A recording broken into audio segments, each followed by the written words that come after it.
Hello guys, what's up? This is the next episode, the 11th episode of our CQRS course in the project that we are developing using ASP.NET Core. It's a web API project and it is using the MediatR library.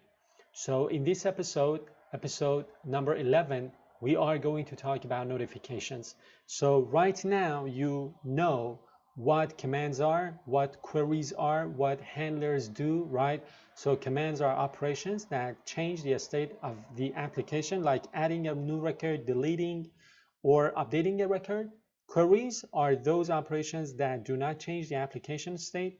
Handlers are those types responsible for handling commands or queries.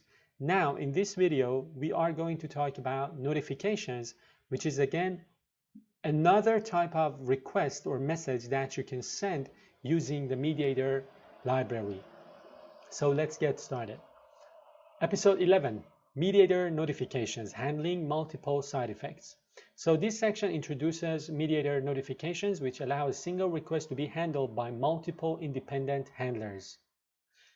When we were talking about commands or queries, the approach was like creating a command, creating a query, dispatching those commands and queries, and then one single handler, right, was in charge of handling that request, either a command or query. But when we are talking about notifications, basically multiple independent handlers can handle that notification. And those handlers can do something with that notification. So what is one use case for this? So this is useful for scenarios where multiple actions need to occur after a specific event. Examples include sending an email or invalidating a cache after a new employee has added. For example, another use case could be like in an e-commerce website. So when an order is placed, you do not want to send a request, like send a command or a query. Basically, what you would need to do is to send out a notification informing some handlers of the fact that a place has been ordered. And those handlers can do different things. For example, one handler is in charge of sending a confirmation email to the user. Another handler will be in charge of, I don't know, sending a command to the warehouse. Another handler could be in charge of sending like an email to the supplier saying that a request or an order, for example, has been placed for this product that you supply, and so on. So you have one single notification, multiple handlers, and those handlers do something with that notification. So this is the idea of a notification, and think about it, how it contrasts with the idea of commands and queries. So let's update our fake data store for notifications. Basically, in our fake data store, we are going to create this method. If it is not already there, it is called event occurred. It is taking an employee and a string EVT or event as input, and then it is doing something, right? So what it is doing is that it is checking whether the employee is already in the database. So using the ID of the employee that it received as an input, it is going to, check the database. And if it cannot find it, it is going to do something. If it can find it, it is going to do something. So it is saying if the employee isn't null, it means it is inside the database. It is going to update the name of that employee with this string. And then it is going to await task completed. This is one single method that we are going to put inside of our database, our fake data store. So if I go to my project inside of episode number 11, if I go to my fake data store here, This is the method I was talking about, right? Okay, now. This method simply finds an employee by ID, updates their name, indicate that an event has occurred to them. This is a simplified example to demonstrate the behavior of notifications. What I want to point out is that when we want to update the name of the employee, right, we are assigning that string of event to the name, right? So this could be different events, like for example, placed, ordered, or updated name, something.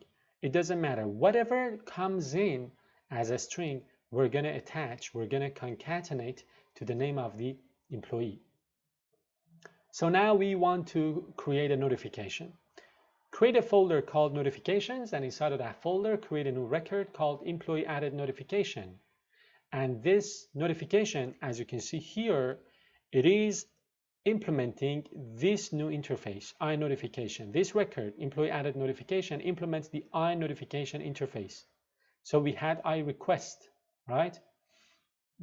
For queries and for commands, and for handlers, if you recall, we had iRequest handler. But for notifications, we have iNotification. So this is the equivalent of iRequest, but for notifications. So if I go to my project now, right, if I go to these notifications, you can see that here I've got a record called employee added notification, takes in an employee as the employee that is, of course, added to the database, and then it is implementing the iNotification. Now we need a handler for this notification, very similar to commands and queries. So we're going to create two new classes in the handlers folder, email handler, cache invalidate handler. Again, think about this. Notifications can be handled by more than one handler. So in this case, this notification, which is called employee added notification, is going to be handled by two different handlers, email handler, cache invalidation handler. And these two handlers can do two very different things. And the notification doesn't need to know anything about the handlers. The controller doesn't need to know anything about the handlers, right? So when the notification is dispatched using like an action method inside of our controller, those handlers are going to handle that notification without the controller knowing anything about it, without the notification knowing anything about it. So the notification doesn't need to know anything about the handlers that are in charge of handling that notification. Anyway, so this is one of the notification handlers that we've got here. Take a look at it. It is using the iNotification handler method, interface. So it is implementing the iNotification handler interface, and it is, specifying the notification type as its type parameter. Very similar to handler.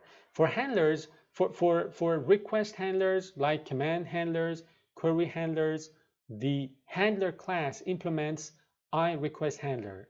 But for notifications, the class implements iNotification handler. And then we've got our dependency here, right, on our fake data store, and then one single handle command, a method, It is taking the notification as one parameter, and the cancellation, of course, cancellation token. And then it is invoking this event occurred method on our fake data store. And I think you already know what this event does. This method does. This method checks whether this input employee is already in the database or not. And if it is in the database, it is going to update its name. With what? With the string that it is going to receive in the next parameter. So because this is like a cache invalidation handler, I think this string needs to be cache invalidation sent, for example, right? But here in this case, I think this was a mistake on my part. So basically for this iNotification handler, for this employee added notification for cache invalidation, we need to pass in like a meaningful string so that the name of the employee gets updated. And I can show you here inside of our my handlers. So this is what? This is cache invalidation handler. This is correct here. But inside of my note, this needs to be updated. So I can go ahead and update this.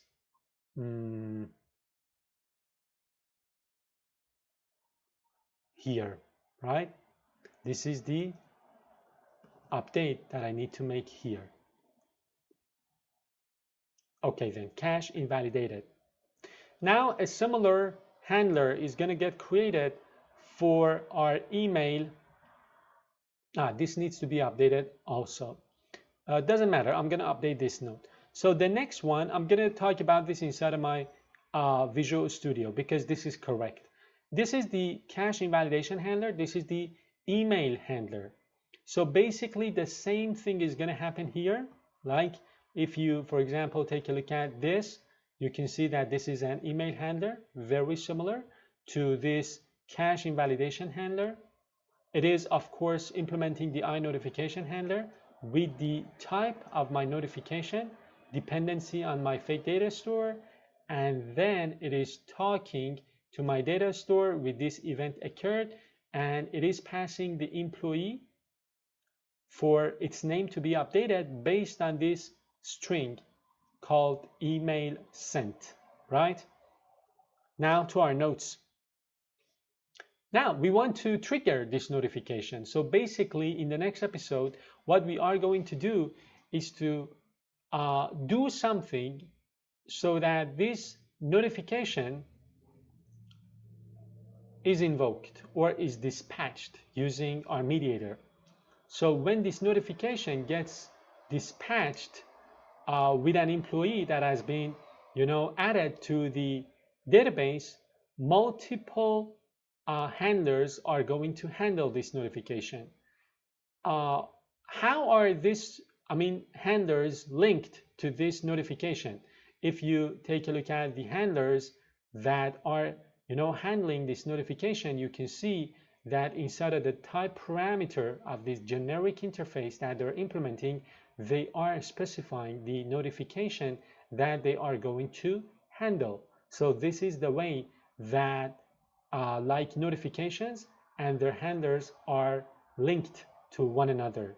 So automatically when you invoke this notification, those handlers are going to get, invoked one at a time, and they're going to do something about that notification. And yeah, that was it for this episode. I hope you've enjoyed watching this episode as well. If that's the case, please make sure you give it a thumbs up, and I will see you in the next episode.